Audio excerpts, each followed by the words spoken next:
सभापती महोदय, राज्यामध्ये सातत्यानं शिक्षकांकडे जी असलेली अशैक्षणिक कामे आहेत ती काढावीत आणि आम्हाला विद्यार्थ्यांना फक्त शिकवण्याचं काम ठेवावं यासाठी सभापती महोदय वेळोवेळी अनेक शिक्षक संघटना, अनेक आमचे सर्व शिक्षक लोकप्रतिनिधी सुद्धा वारंवार शासनाकडे पाठपुरावा करतात. सभापती महोदय, एवढंच नव्हे तर मागे झालेल्या राज्य शिक्षक पुरस्कार वितरण समारंभामध्ये सुद्धा मंत्री महोदयांचं मी लक्ष अधोरेखित करू इच्छितोय की तत्कालीन मुख्यमंत्री एकनाथरावजी शिंदे साहेबांनी सुद्धा त्या ठिकाणी सांगितलेलं होतं की यापुढे कुठलंही शिकवण्याशिवाय इतर कुठलंही काम शिक्षकांना लावण्यात येणार नाही.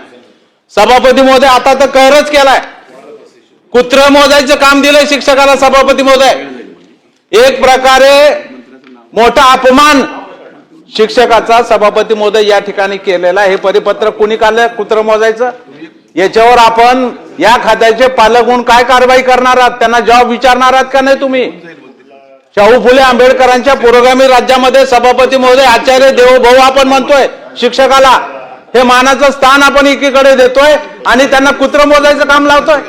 हे तर जाऊ दे सभापती महोदय, इतर सगळी जी शैक्षणिक कामे, निवडणूक आली की आमचा शिक्षक दिसतो, जिल्हा परिषद निवडणूक आली आमचा शिक्षक दिसतो, यादी दुरुस्त करायची आली मतदार यादी आमचा शिक्षक दिसतोय.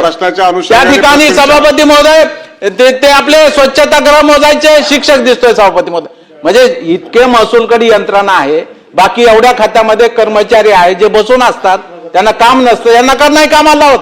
सभापती महोदय, आता निवडणुकीमध्ये तर सभापती महोदय एकच मिनिटात सभापती महोदय याची दागता मी आपल्या लक्षात आणू इच्छितो. आपण पण शिक्षक आहात. आता एका शाळेमध्ये 60 शिक्षक, 45 शिक्षक कालच्या निवडणुकीच्या कामाला घेतले जिल्हा परिषदच्या. 15 शिक्षकावर 2000 मुलं कशी सांभाळायची, कसं त्या ठिकाणी संचालन करायचं? एका वर्गात 60 50 मुलं असतात. सभापती महोदय, कशी शाळा चालवायची? सभापती महोदय, आणि त्यांना विनंती केली कलेक्टरला तर लगेच सांगतात तुमच्यावर पोलीस गुन्हे नोंद करू म्हणून. भीती दाखवतात सभापती महोदय. म्हणून हे भाषण नाही सभापती महोदय, हे पोटतिडकीनं मी या ठिकाणी मानतोय की एकीकडे तुम्ही आमच्याकडून गुणवत्तेची अपेक्षा करता, तरी सुद्धा हे सगळं काम करून माझा शिक्षक ज्यादा तास घेऊन विद्यार्थ्यांना घडवण्याचं काम करतो. कारण विद्यार्थी आमचं दैवत आहे, विद्यार्थी आमचं दैवत आहे. सभापती महोदय, त्यांच्यामुळे शाळा आहे आणि शाळेमुळे आम्ही आहोत, हे कधी आम्ही विसरत नाही सभापती महोदय. म्हणून या निमित्तानं माझी आपल्याला विनंती आहे, मंत्री महोदयांनी माननीय मुख्यमंत्री सोबत बैठक घ्यावी, आम्हाला बोलवावं आणि याचा सोक्षमोक्ष लावा. मंत्री महोदय, आपण जाणकार आहात त्याच्यामधले, याचा नुसतं उत्तर देऊन वेळ मारून देऊ नका. आपण याचा सोक्षमोक्ष लावा की यापुढे येणाऱ्या शैक्षणिक वर्ष 26-27 मध्ये विद्यार्थ्यांना शिकवण्याशिवाय कुठलंही काम शिक्षकाला दिलं जाणार नाही, असं ठामपणाने उत्तर मंत्री महोदय देतील काय? सभापती महोदय, विक्रम काळे साहेब सभागृहाचे ज्येष्ठ सदस्य आहेत, अनुभवी आहेत आणि या अनुभवाचा फायदा ते एखाद्या विषयाचा आपण म्हणतो राईचा पहाड कसा करायचा त्याचा पूर्णपणे ते अनुभवाचा याचा फायदा घेत असतात. त्यांनी सांगितलं की शिक्षकांना कुत्रे मोजण्याचं काम दिलं आहे. माझा काळेसाहेब याच्यावरती आक्षेप आहे. एक तर पहिले तुम्हाला हे सांगतो की जे अशैक्षणिक कामे आम्ही देखील स्वीकारतो की खूप जास्त अशैक्षणिक कामे शिक्षकांकडे देण्यात आलेले आहे, परंतु 28/8/2024 शासन निर्णयानुसार आपण शैक्षणिक कामे कोणची आणि अशैक्षणिक कामे कोणचे याचं वर्ग नाही. एक मिनिट, तुम्ही प्रश्न कसा डेव्हलप करता आता उत्तरी थोडंसं डेव्हलप करू द्या ना. आता असं करता तुम्ही, प्रश्न डेव्हलप करता, उत्तर थोडंसं व्यवस्थित सर्वांना परिस्थिती माहीत झाली पाहिजे. आपण त्याचं वर्गीकरण केलेलं आहे, शैक्षणिक कामे कोणची आणि अशैक्षणिक कामे कोणची. ज्या ज्या दुसऱ्या विभागाच्या अशैक्षणिक कामे आपण सर्व विभागाला सूचना दिल्या आहे की आमचे शिक्षक त्या ठिकाणी हे कामे तुमचे करणार नाही, आपण त्या ठिकाणी सूचना दिलेल्या आहेत. पण असं असताना देखील आपल्या माहितीसाठी सांगतो, बालकाचा मोफत व सक्तीचा अधिकार अधिनियम 2009 अंतर्गत कलम 27 अन्वये दशवार्षिक जनगणना, आपत्ती निवारणाची कामे, स्थानिक स्वराज्य संस्था, राज्य विधिमंडळ व संसद यासाठी होणाऱ्या निवडणुकीची कामे शिक्षकांना करणं त्या ठिकाणी अनिवार्य आहे. ठीक आहे, हे त्याच्यामध्येच दिलेलं आहे. असं असताना याच्या व्यतिरिक्त अजून बरेचसे कामं त्या ठिकाणी दिले आहे. आपण त्या दोन्ही पोर्टलचं एकत्रीकरण केलं आहे, ते सरळ आता जे वेगवेगळे 2 ऍप होते त्याचं एकत्रीकरण त्या ठिकाणी केलेलं आहे. नंतर आपण जो प्रश्न या ठिकाणी उपस्थित केला आहे की श्वान मोजण्याचं काम त्या ठिकाणी शिक्षकांना दिलेलं आहे का, श्वान मोजण्याचं काम त्या ठिकाणी दिलेलं नाही. आपण सर्व बघतो की अनेक विपरीत घटना त्या ठिकाणी जे सार्वजनिक ठिकाणी कुत्रे फिरतात, काही करतात, त्याच्यामुळे अनेक विपरीत घटना घडतात. सुमोटो एक व्यक्ती त्या ठिकाणी सुप्रीम कोर्टामध्ये गेला आणि सुप्रीम कोर्टाने त्या ठिकाणी आदेश दिलेले आहेत, माननीय सर्वोच्च न्यायालयाने ज्या ज्या सार्वजनिक ठिकाणी स्वच्छतेबाबत सुयोग्य उपाययोजना करणे, त्या परिसरामध्ये जर का खाद्यपदार्थ पडले आहेत त्याची विल्हेवाट लावणे, या अनुषंगानं आपण आपल्या शैक्षणिक प्रिमायसेस मध्ये त्याला व्यवस्थित कुंपण असलं पाहिजे, त्या ठिकाणी खाद्यपदार्थ पडले नसले पाहिजे, याची काळजी घेण्याचं काम त्या ठिकाणी शिक्षकांना दिलेलं आहे. कुत्रं मोजण्याचं कुठलंही काम त्या ठिकाणी दिलेलं नाही. त्याच्यामुळे हा मी आपला दूर करतो.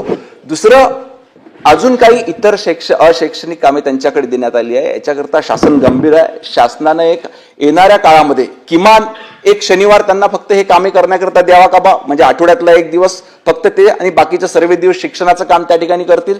किंवा गावागावामध्ये आपले जे सेतू आहेत, सुविधा केंद्र आहेत, त्या सुविधा केंद्राच्या मार्फतून हे रिपोर्टिंग त्यांना करता येईल का, असा देखील विचार त्या ठिकाणी चालू आहे. याचा नेमका आर्थिक भार किती शासनावर पडू शकतो हे कॅल्क्युलेशन करून तुमचं मार्गदर्शन, तुमचं सहकार्य त्याच्यामध्ये घेण्यात येईल आणि नंतर तो निर्णय अंतिम घेण्यात येईल. धन्यवाद. प्रवीण दरेकर. सरकारी शाळांमधील शिक्षकांवर सोपवल्या जाणाऱ्या BLO सर्वेक्षण आणि प्रशासकीय कामं यामुळे प्रत्यक्ष अध्यापनात व्यत्यय येतो आणि त्यामुळे विद्यार्थ्यांचं शैक्षणिक नुकसान होत ही वस्तुस्थिती आहे आणि स्वाभाविकपणे त्यांच्या गुणवत्तेवर सभापती महोदय विपरीत परिणाम होतो. कायद्यानुसार केवळ जनगणना, आपत्ती व्यवस्थापन आणि निवडणुकांव्यतिरिक्त कामं त्या ठिकाणी देता येत नाहीत. शिक्षक शाळेत हजर नसल्यामुळे, अतिरिक्त कामाचा ताण असल्यामुळे अभ्यासक्रमाचं सुद्धा नुकसान सभापती महोदय या ठिकाणी होतो.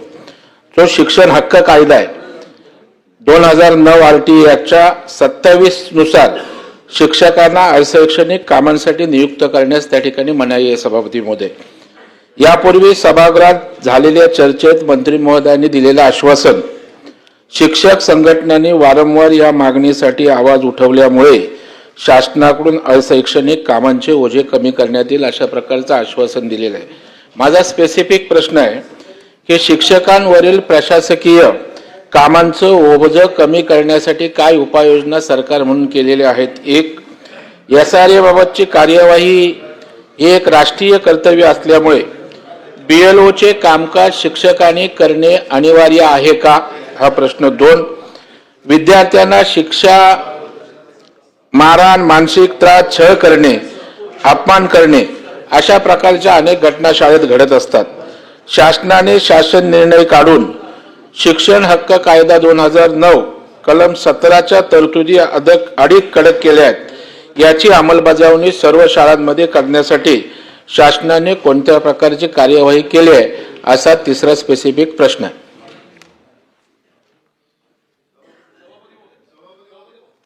सन्मान्य सदस्य प्रवीण दरेकर साहेबांनी जो प्रश्न उपस्थित केला त्या अनुषंगानं सांगतो की आपल्या कायद्याप्रमाणेच बालकाचा मोफत व सक्तीचा अधिकार अधिनियम 2009च्या अन्वये आपल्याला BLOचं काम त्यांना त्या ठिकाणी देणे भाग आहे. असं असताना आपण म्हटलं की त्यांचे अशैक्षणिक कामं करण्याकरता कुठल्या कुठल्या उपाययोजना त्या ठिकाणी करण्यात आल्या. या ठिकाणी शिक्षकांना देण्यात येणारी अशैक्षणिक कामे विचारात घेऊन शिक्षकांना प्रत्यक्ष अध्ययन आणि अध्यापनासाठी शिकवण्याकरता भरपूर वेळ मिळावा, पुरेसा वेळ मिळावा आणि शिक्षकांची कामे सुलभ व्हावी याच्याकरता आपले जे 2 प्रणाली होत्या, एक सरळ प्रणाली होती आणि UDIS प्रणाली, याचं आपण त्या ठिकाणी एकत्रीकरण त्या ठिकाणी केलेलं आहे. दुसरं, अनेक समित्या होत्या, शाळा समित्या अनेक होत्या, वेगवेगळ्या समित्या होत्या. त्याच्यामध्ये मग त्या समित्या आपण त्या ठिकाणी त्यांची संख्या भरपूर प्रमाणात त्या ठिकाणी कमी केलेलं आहे, ज्यामुळे शिक्षकांना अध्यापनासाठी त्या पूर्ण वेळ मिळणार आहे. तिसरं, मी आपल्याला सांगितल्याप्रमाणे की आपण एक मोठा निर्णय त्या ठिकाणी घेण्याच्या याच्यामध्ये आहे. जी माहिती वारंवार शिक्षकांना भरावी लागते जेणेकरून ती शासनापर्यंत पोहोचली पाहिजे, ती त्या गावात असलेलं सुविधा केंद्र, सेतू केंद्र ह्या माध्यमातून ती माहिती देता येईल का, याचा एक विचार शालेय शिक्षण विभागाच्या वतीनं चालू आहे. त्याच्यावर देखील लवकरच निर्णय घेण्यात येईल. ही उपाययोजना त्या ठिकाणी करण्यात आली आहे. अभिजित वंजारे. महोदयांनी सर्वोच्च न्यायालयाच्या निकालाचा दाखला दिला. सर्वोच्च न्यायालयाच्या निकालामध्ये असं कुठेही म्हटलं नाही, आदेशामध्ये असं म्हटलं नाही आहे की जे नगर परिषद किंवा स्थानिक स्वराज्य संस्थांच्या अंतर्गत स्वच्छता किंवा इतर ज्या सोयी आहे त्याच्यावर जे लक्ष देण्याचं काम आहे हे शिक्षकांनी करावं असं कुठेही नमूद केलेलं नाही आहे. आमचा मूळ प्रश्न हा आहे, मूळ आमचा आक्षेप तोच आहे की या स्थानिक स्वराज्य संस्थांची आपली जबाबदारी ही शिक्षकांच्या मार्फत काय करताय. स्वच्छता असेल किंवा कुत्रे मोजणे असेल किंवा आणखीन नसबंदी झालेले कुत्रे सुद्धा त्याची सुद्धा संख्या विचारात घ्यावी असे पत्रे काढलेले आहेत काही येऊनी आणि म्हणून त्याच्यावर आक्षेप आहे. तर हे अशा पद्धतीचे स्थानिक स्वराज्य संस्थांच्या अंतर्गत येणारे कामं हे शिक्षकांना देण्याचा आपण जो निर्णय घेतलेला आहे तो आपण रद्द करणार का, हा आमचा स्पेसिफिक प्रश्न आहे. मंत्री महोदय. सभागृहातले ज्येष्ठ विधितज्ञ ऍडव्होकेट अभिजित वंजारी यांनी जो प्रश्न या ठिकाणी उपस्थित केलेला आहे त्या अनुषंगाने सांगतो की स्थानिक स्वराज्य संस्थेच्या प्रिमायसेस मधले कुठलेही कामं त्या ठिकाणी शिक्षकांवर देण्यात आलेली नाहीये. शैक्षणिक परिसर जे एज्युकेशनल प्रिमायसेस जे आहे त्या ठिकाणी उपाययोजना करण्याच्या सूचना दिल्या आहे. फॉर एक्झाम्पल आता तुमचंही महाविद्यालय आहे, काही ठिकाणी कुत्रे आले नाही पाहिजे म्हणून आपण चांगलं फेन्सिंग तुम्ही मागच्याच आठवड्यात आढावा घेतला, अभिजित भाऊनी मागच्याच आढाव्यात बैठक घेतला त्या ठिकाणी मागच्या आठवड्यामध्ये का सर्व फेन्सिंग बरोबर आहे की नाही, कोणी खाद्यपदार्थ टाकते का. ज्या पद्धतीने तुम्ही तुमच्या इथलं काळजीनं काम करता त्याच पद्धतीनं आमचे जे प्रिमायसेस आहे शासनाचे ते प्रिमायसेस देखील व्यवस्थित सुरक्षित नाही ज्या शाळा सरकारी शाळा ह्या जिल्हा परिषदेच्या आहेत किंवा नगरपालिकेच्या आहेत त्या ठिकाणचं देखील फेन्सिंग शेवटी तिथली ओनरशिप तर कोणाची तरी पाहिजे ना. आज आपल्या सर्वांना माहिती आहे, तुम्हालाही माहिती आहे, तुमच्या इथे नॉन टीचिंगचा स्टाफ कमी आहे, जास्तीत जास्त कामं तुम्ही म्हणजे वारंवार तुम्ही म्हणाल तूच टाका. उदाहरणार्थ सांगितलं मी, त्या ठिकाणी जे जिल्हा परिषदच्या शाळा आहे, नगरपालिकेच्या आहे, महानगरपालिकेच्या आहे, ह्या ज्या शाळा आहेत तिथले देखील फेन्सिंग बरोबर आहे की नाही, त्या ठिकाणी बाहेरचं खाद्यपदार्थ येऊन पडलेलं असते का याच्यावर लक्ष ठेवण्याचं मूल्यमापन करण्याचं काम फक्त त्या ठिकाणी दिलं आहे. आणि मग तशा सूचना त्या शिक्षकांना स्थानिक प्रशासनाला द्यायच्या आहे की इथे अशी व्यवस्था नाहीये. ज्ञानेश्वर म्हात्रे. सभापती महोदय, हा वारंवार प्रश्न आम्ही दर अधिवेशनामध्ये उपस्थित करत असतो आणि बीओलोचं काम साहेब हे 1 दिवसाचं 2 दिवसाचं नसून वर्षानुवर्षे आमच्या शिक्षकाला काम करावं लागतं आणि त्याकरता शिक्षकांना कंटिन्यू बाहेर लागतं आणि त्यामुळे विद्यार्थ्यांचं फार मोठ्या प्रमाणामध्ये शैक्षणिक नुकसान होत आहे. आता सुद्धा 10वी 12वीच्या परीक्षा सुरू आहेत आणि 10वी 12वीच्या परीक्षा सुरू असताना शिक्षकाने पर्यवेक्षण करायचं आहे, सुपरविजन करायचं, आलेले पेपर तपासायचे आहेत. दुसऱ्या बाजूला तहसील खात्याकडनं किंवा जबाबदार अधिकाऱ्याकडनं शिक्षकांना नोटीस दिलेत की तुम्ही जर ही ड्युटी स्वीकारली नाही तर तुमच्यावर गुन्हा दाखल करतो. सभापती महोदय, शिक्षकांनी मुलांचं परीक्षेचं कामकाज पाहायचं की ते कामकाज पाहायचं, आम्हाला अन्य कामाला कुठेही प्रॉब्लेम नाही, पण हे बिओलोचं काम डायरेक्टली आमच्याकडनं काढून घ्यावं अशी आमची सगळ्या आमदारांची मागणी राहणार आहे. आणि मंत्री महोदय, आपण आजच या ठिकाणी माझी विनंती राहील की आपण कलेक्टरांना आदेश द्या की कोणत्याही प्रकारचा गुन्हा कोणत्याही शिक्षकावर दाखल करू नका, स्वतंत्र व्यवस्था होईपर्यंत आपण ती जबाबदारी शिक्षकावर देऊ का, अशा प्रकारची माझी मागणी आणि ते आपण करणार का. मंत्री महोदय. सन्मान्य सदस्य म्हात्रे साहेबांनी उपस्थित केलेला प्रश्न अतिशय महत्वाचा आहे. परीक्षा सुरू असताना कुठलंही बीओलोचं काम त्या ठिकाणी शिक्षकांना देण्यात येऊ नये. जर का अशा पद्धतीचं देण्यात आलं असेल तर याची संबंधित विभागाला त्या ठिकाणी निर्देश देण्यात येतील. त्याच पद्धतीनं आपलं दुसरं काय म्हणतो नाही, गुन्हा दाखल तर होणारच नाही. जेव्हा परीक्षा सुरू आहे तेव्हा बीओलोचं काम देण्याचं प्रश्नच त्या ठिकाणी उठत नाही. दुसरी आपली जी मागणी आहे की सर्व आमदारांची मागणी आहे की बीओलोचं काम हे परमनंट शिक्षकांकडून त्या ठिकाणी काढून घेणार. या संदर्भात सर्व शिक्षक आमदारांसोबत एक बैठक लावून त्या ठिकाणी उचित निर्णय घेण्यात येईल. सरनाईक. सभापती महोदय, या ठिकाणी एखाद्या शाळेमध्ये 4 शिक्षक आहेत, त्याच्यापैकी 3 शिक्षकाची नियुक्ती या ठिकाणी अशैक्षणिक कामासाठी केल्या जाते. आणि या ठिकाणी आपण पाहतो की आपल्या पूर्ण महाराष्ट्रामध्ये अनेक सुशिक्षित बेरोजगार आहेत. आपण एखादी स्वतंत्र यंत्रणा करून हे बीएलओचे कामं जर त्यांच्याकडे सोपवले तर निश्चित रूपानं त्यांना रोजगार मिळेल. आणखीन या ठिकाणी विद्यादानाचं जे पवित्र काम शिक्षक लोक करत आहेत, विद्यार्थ्यांचं शैक्षणिक नुकसान वर्षभर होऊन आलेले आहेत आणि त्यापासून या ठिकाणी शैक्षणिक ही प्रणाली वाचवण्याचं काम तुमच्या माध्यमातून होईल का, एवढाच माझा प्रश्न आहे. मंत्री महोदय. सन्मान्य सदस्य सरनाईक साहेबांनी केलेल्या सूचना विचारात घेऊन उचित निर्णय घेण्यात येईल. प्रश्न क्रमांक 3, 6821. प्रश्न क्रमांक सभापती महोदय, प्रश्न क्रमांक 6821. मंत्री महोदय. वितरित केल्याप्रमाणे सभापती महोदय, 13 मे 2025 शासनाने एक शासन निर्णय काढून 10वी आणि 12वीच्या ज्या परीक्षा असतात त्या परीक्षांमध्ये CCTV शाळांमध्ये लावण्याच्या संदर्भामध्ये बंधनकारक केलेला आहे. आणि आजची जर परिस्थिती पाहिली शाळांची तर वेतनेतर अनुदान हे 5व्या वेतन आयोगाच्या मार्च 2009च्या 5% दिल्या जाते. असं शासन निर्णय असताना सुद्धा मिळणाऱ्या अनुदानाच्या 20%च्या वर या 4-5 वर्षामध्ये अनुदान दिलं गेलेलं नाहीत. मग या व्यवस्थापनाने किंवा मुख्याध्यापकाने CCTV लावण्याची व्यवस्था कुठून करावी हा माझा प्रश्न आहे. आणि CCTV लावण्यासाठी शासन अनुदान देईल का? मंत्री महोदय. सन्मान्य सदस्य अडबेले साहेब यांनी जो प्रश्न उपस्थित केला आहे, एक तर हे खरं आहे की उच्च न्यायालयाच्या आदेशाने आपण त्या ठिकाणी परीक्षा व्यवस्थित व्हावी याच्याकरता CCTV लावलेले आहेत. शासनाच्या सर्व शाळांमध्ये त्या ठिकाणी शासन स्वतः CCTV लावत आहेत. आणि आपण जो चिंता या ठिकाणी व्यक्त केली की ज्या खाजगी आहेत परंतु अनुदानित आहे आणि त्यांची ग्रँट बंद असल्यामुळे ते कुठून लावतील, तर कदाचित आपल्याला माहिती नसावी, आपल्या 21,000 शाळा आहेत खाजगी अनुदानित. आणि अभिनंदनाची गोष्ट म्हणजे 21,000 पैकी 17,000 शाळांनी लावल्या पण आहे. आणि त्यांचं उदाहरण घेऊन उर्वरित 4,000 त्या ठिकाणी लावतील. याच्याकरिता आपण जेव्हा एखादी संस्था काढतो अडबेले साहेब, अनेक मंडळींच्या संस्था आहेत, हे अपेक्षित असते की कुठल्या त्या संस्थेमध्ये काही ना काही क्षमता असेल, त्या अनुषंगानेच त्यावेळेस ती शाळा किंवा एखादी संस्था काढत असतील. माझी अनुषंगाने विनंती आहे की 21,000 शाळांपैकी ज्या पद्धतीनं 17,000 शाळांनी व्यवस्था केली, उर्वरित 40,000 संस्था देखील लवकरात लवकर व्यवस्था करतील. शशिकांत शिंदे. मंत्री महोदयाने उत्तर दिलेलं आहे. कोर्टाच्या आदेशाप्रमाणे मंत्री महोदय, आपल्याला आपण रोज टीव्हीवर पण बघतोय, आताच 10वी-12वीच्या परीक्षेला आपण बघितलंय कॉप्या सर्रास चालू आहे. त्याला आळा घालण्याची जबाबदारी आपली आहे, कराल. आपण एक उत्तर दिलेलं आहे की शासकीय व स्थानिक स्वराज्य संस्थेच्या शाळांमध्ये परिसरामध्ये CCTV लावले पाहिजे. खाजगी करतायत, 17,000 केले, अजून 4,000 लागतील. स्पेसिफिक प्रश्न आपण दिला, त्यांनी सांगितलं 5% निधी हा आपण शालेय शिक्षणाच्या संदर्भातून वापरण्यासाठी दिला जातो. जिल्हा वार्षिक नियोजनामधून 5% निधी देत असताना तो फक्त CCTV साठी वापरला जात नाही, तो वेगवेगळ्यासाठी कामासाठी वापरला जातो.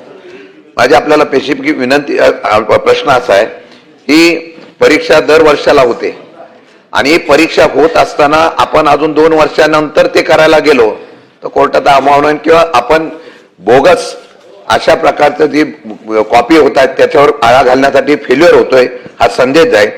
मला स्पेसिफिक प्रश्न येत आहे की आपल्या या असलेल्या शासकीय आणि स्थानिक स्वराज्याच्या संस्थेच्या जेवढ्या शाळा आहेत त्यांना किती हा निधी आवश्यक आहे, किती शाळांनी लावलाय, किती निधी आवश्यक आहे, आणि त्या जिल्ह्यामध्ये 5%च्या अनुदानातून जर द्यायचं गेलं तर किती वेळ लागेल, आणि यासाठी शासन जर तुमच्याकडे आकडेवारी असेल तर ती द्यावी आणि शासन यासाठी स्वतंत्रपणाने अशा प्रकारची तरतूद तुमच्या शासकीय शाळेसाठी करणार आहे का?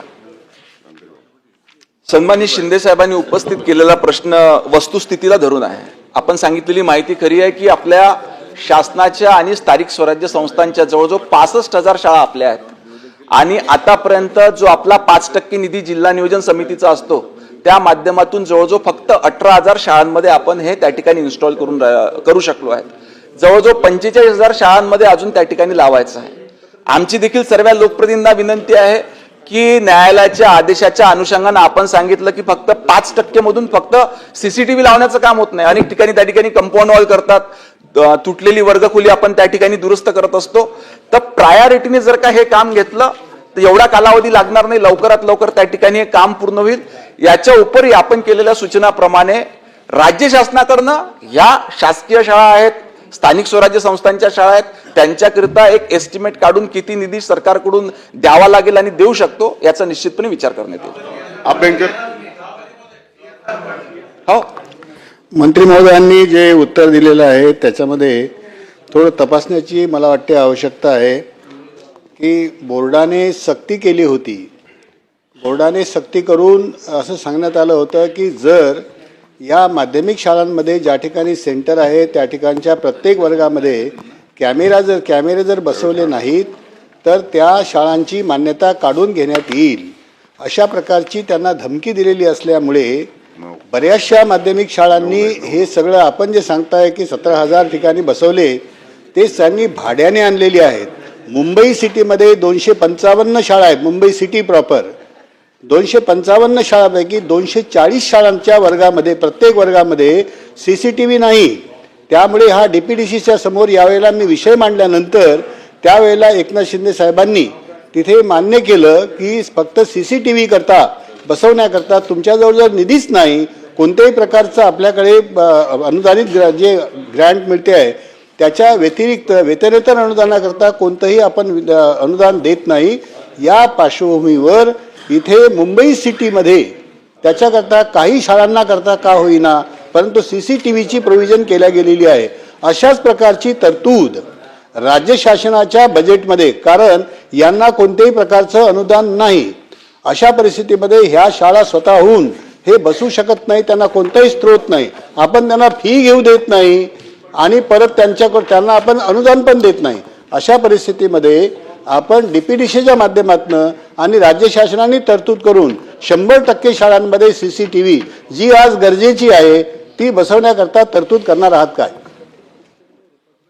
सन्मान्य अभ्यंकर साहेबांनी जो मुद्दा मांडला त्या अनुषंगाने मी सांगू इच्छितो की जेव्हा शासनाने याच्यामध्ये CCTV लावण्याकरता पुढाकार घेतला त्यानंतरच आज जवळजवळ आपल्या शासकीय आणि स्थानिक स्वराज्य संस्थांच्या 18,000 शाळांमध्ये आपण CCTV लावले. आपण थोड्या खाजगी परंतु अनुदानित असलेल्या शाळांना त्या ठिकाणी प्रवृत्त केलं आणि माझी आपल्याला विनंती आहे सभागृहानं आपण दुरुस्त केलं पाहिजे. आपण कोणालाही धमकी त्या ठिकाणी दिलेली नाही, आपण त्या ठिकाणी निर्देश, धमकी हा शब्द चुकीचा होऊन जाईल, निर्देश त्या ठिकाणी दिलेली आहे. तर आपल्या 21,000 आपल्या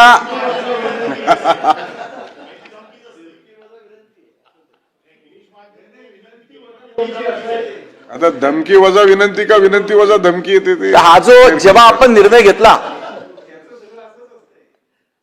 अभ्यंकर साहेब, आपण जेव्हा निर्णय घेतला की बाबा शाळांमध्ये CCTV लागले पाहिजे त्याचीच फलश्रुती आहे की काय तर 18,000 आपल्या स्थानिक स्वराज्य संस्थांच्या शाळेमध्ये लागल्या.